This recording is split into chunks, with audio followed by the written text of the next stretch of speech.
Alright, some reasons to get a dog. And first off, let me just say that having a dog is a way of life. I talk about taking my dog out for like 5 and 6 hour walks. And someone said, I just get bored doing that. And like I bring books with me and a radio, and I might bring a notebook to plan out the week. I mean, there's all sorts of things you could incorporate with your dog. I make videos, of course, take photographs. I do all sorts of things. Eat lunch, obviously. It's fun. I actually sometimes bring out camp gear and set it up out here and just kind of make a picnic of it. But other than the lifestyle thing, dogs cheer you up.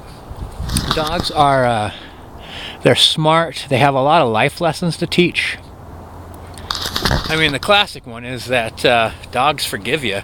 I've got these gigantic size 11.5 feet, these massive boots.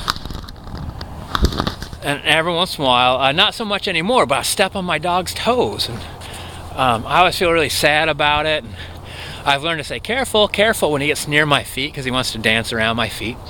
And now he knows what careful means. Careful means you might get your toes crushed. But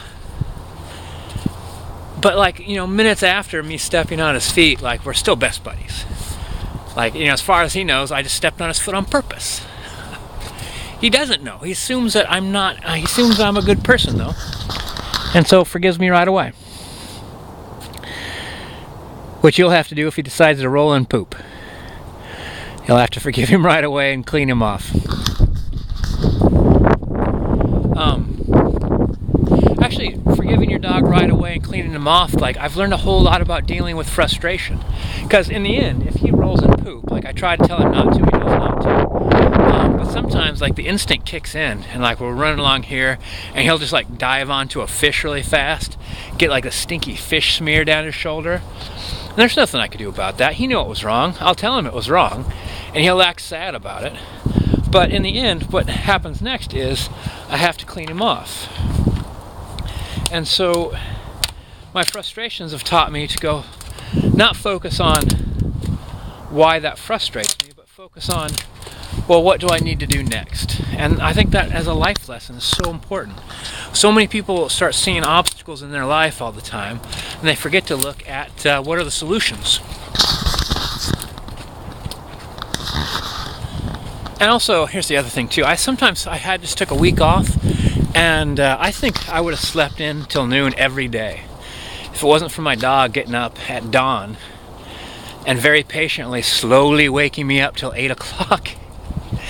And then we get out of the house by 9. So for him, that's like a 4-hour process to get me out the door.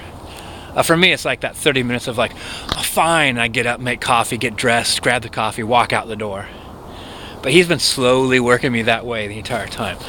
So I've been getting, like, after I got my sleep-ins at the start of the vacation, the whole rest of the vacation has been getting up early and going out and having a good time. You can hang out with your dog, get all excited and energized and exercised, and then you're like, oh, well, I got the whole rest of the day to focus on.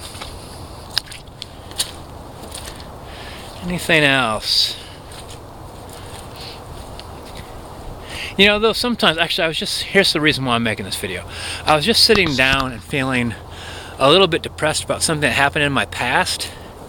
And here's a thing that I try to get him to stay away from my feet, like I said earlier. He came over and stepped on my foot, which he hardly ever does.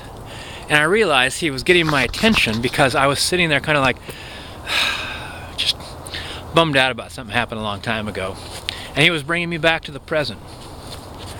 So dogs are invaluable. I see people get frustrated with their dogs. People do all sorts of terrible things to their animals. And it's almost like I think that what that really says is your refusal to learn from your dog. Your dog wants to help you, and you refuse. And I think that I try to accept the help of my dog and learn patience and joy and the value of exercise and getting up early. And I don't think I'm learning fast enough. My dog probably thinks I'm a very slow student. But yeah, it's not, that's the thing about the time spent with your dog, the time spent hour after hour every day, 2 hours minimum. Some people see that as a giant chunk out of their day, but some people don't see like the 2 hours commute to work as a giant chunk out of their day. So I think it's a matter of like priorities and value. Like, you value your job, you want to get that big paycheck. I do too. I value my spirit, and I want to spend as much time with this educator, my trainer, as possible. Though I'm not going to follow him back in there.